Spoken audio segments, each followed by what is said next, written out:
بنیامین اپنے 10 بھائیوں کے ساتھ غلہ لینے کے لیے مصر پہنچے تو شاہ مصر نے ان کی خوب خاطر مدارت کی اور ایک دعوت کا بھی انتظام کیا۔ اس دعوت میں شاہ مصر بنیامین کے ساتھ بیٹھے اور یہ راز ظاہر کر دیا کہ میں تمہارا بھائی یوسف ہوں۔ بنیامین یہ سن کر بڑے خوش ہوئے، کہنے لگے بھائی جان، اب آپ مجھے کسی ترکیب سے اپنے پاس ہی رکھ لیجئے اور جدا نہ کیجئے۔ یوسف علیہ السلام نے فرمایا بہت اچھا۔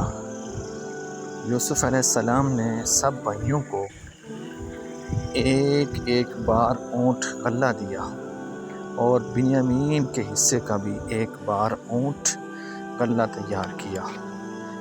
اس وقت بادشاہ کے پانی پینے کا جوہرات سے مرصع جو پیالہ تھا، غلہ ناپنے کا کام بھی اسی پیالہ سے لیا جاتا تھا۔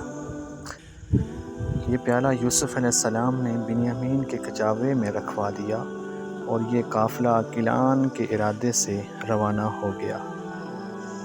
جب شہر سے باہر جا چکا تو انبار خانہ کے کارکنوں کو معلوم ہو گیا کہ پیالہ نہیں ہے۔ ان کے خیال میں یہی آیا کہ یہ قافلے والوں کا کام ہے، چنانچہ انہوں نے جستجو کے لیے کچھ آدمی قافلے کے پیچھے بھیجے اور قافلہ کو روک لیا اور کہا کہ ہمارے بادشاہ کا پیالہ نہیں ملتا، ہمیں آپ لوگوں پر شبہ ہے۔ وہ بولے خدا کی قسم ہم ایسے لوگ نہیں ہیں۔ انہوں نے کہا اچھا تلاشی دو، اور اگر وہ پیالہ تمہارے کجاووں میں سے کسی کے کجاوے سے نکل آئے تو پھر تمہیں کیا سزا دی جائے؟ وہ بولے جس کجاوے سے بھی پیالہ نکل آئے اس کے بدلے میں اس کجاوے والے کو ہی اپنے پاس رکھ لینا۔ چنانچہ سامان کی تلاشی لی گئی تو پیالہ بنیامین کے کجاوے سے نکل آیا اور وہ شرمندہ ہوئے، اور جب حضرت یوسف علیہ السلام کے سامنے پیش کیے گئے تو وہ 10 بھائی بولے جناب اس بنیامین نے اگر چوری کی ہے تو تعجب کی بات نہیں، اس کا بھائی یوسف بھی چوری کر چکا ہے۔ حضرت یوسف علیہ السلام نے یہ بات سن کر صبر فرمایا اور راز فاش نہیں فرمایا۔ پھر وہ 10 بھائی کہنے لگے ہمارے والد صاحب بہت بوڑھے ہیں اور انہیں بنیامین سے بڑی محبت ہے، اس لیے آپ ان کی جگہ ہم میں سے کسی کو لے لیں، اسے چھوڑ دیں۔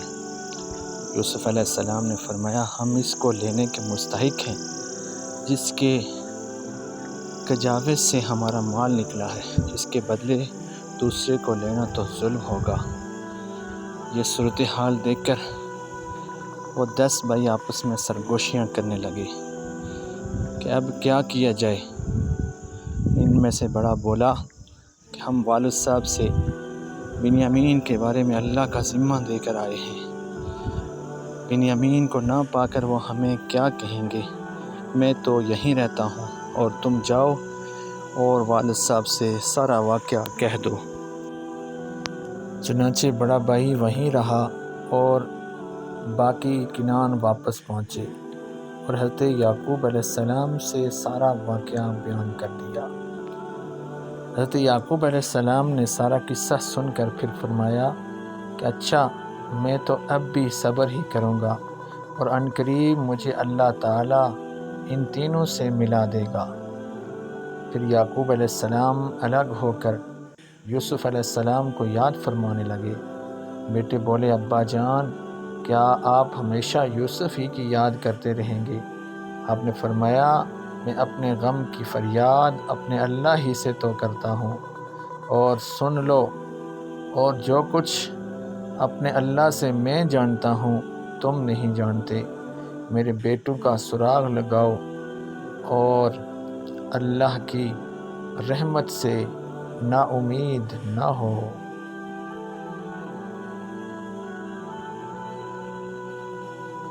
اگر آپ کو ویڈیو اچھی لگی تو چینل کو سبسکرائب ضرور کریں اور بیل آئیکن کو بھی دبائیں تاکہ ہر آنے والی ویڈیو کا نوٹیفیکیشن آپ کو مل سکے۔